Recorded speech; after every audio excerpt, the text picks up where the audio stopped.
देवली ग्राम में अष्टप्रहरी नामयज्ञ निमंते कलश यात्रा।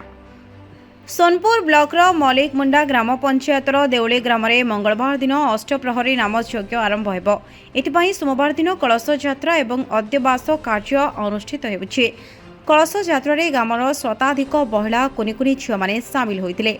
प्रहरी मंडप में पूजार्चना पर कलश यात्रा बाहरी देवली स्थित निकटस्थ नालरू कलश जल भर्ती करी गांव परिक्रमा करी नामयज्ञ मंडप में पहुंची कलश स्थापन करते। यह समय मध्य घंट शंख कीर्तन हुलहुलीर नादरे गांव परिवेश कंपी उठिथिला। ଏହି ଅଷ୍ଟପ୍ରହରୀ ନାମଯଜ୍ଞ ମଙ୍ଗଳବାର ଦିନ ସକାଳୁ ଆରମ୍ଭ ହୋଇ ବୁଧବାର ଦିନ ପୂର୍ଣ୍ଣାହୁତି ହେବା ନେଇ ଯଜ୍ଞ କମିଟି ପକ୍ଷରୁ ସୂଚନା ଦିଆଯାଇଛି। ନାମଯଜ୍ଞରେ କର୍ତ୍ତା ଭାବରେ ପାଣ୍ଡବ ବେହେରା ଏବଂ ତାଙ୍କର ଧର୍ମପତ୍ନୀ ଦମୟନ୍ତୀ ବେହେରା ରହିଥିବା ବେଳେ ପୂଜକ ପୁରୁଷୋତ୍ତମ ମିଶ୍ର ସ୍ୱାଗତ ମିଶ୍ର ପୂଜା କାର୍ଯ୍ୟ ସମ୍ପାଦନ କରିଥିଲେ। କଳସ ଯାତ୍ରାରେ ସମାରୋହ ବାଘ ଶୁକ୍ର ବେହେରା କୁନ୍ଦନ ପୋଡ଼ ରଘୁନାଥ ବେହେରା ପଞ୍ଚା ବେହେରା गोपेलाल भोई एवं तांका सहित शत्रुघ्न पांडे रमण पांडे कृष्णचंद्र बगर्ती लोचन बेहेरा वसुदेव बेहेरा सदानंद बाघ समेत देवली ग्रामवासी सहयोग करते।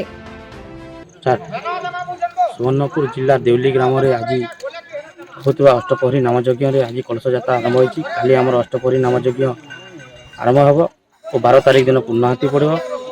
बैठकी अच्छा अर्चिता पाढ़ी डबला और झरापाली पद्मिनी सभा आसतु विपुल परिमाण योगदान करंतु।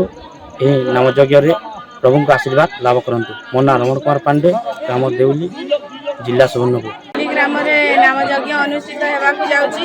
आज 10 तारीख कलश यात्रा आरंभ 11 तारीख रे नाम आरंभ हो 12 तारीख पूर्णाहुति ग्राम देवली जिला सुवर्णपुर।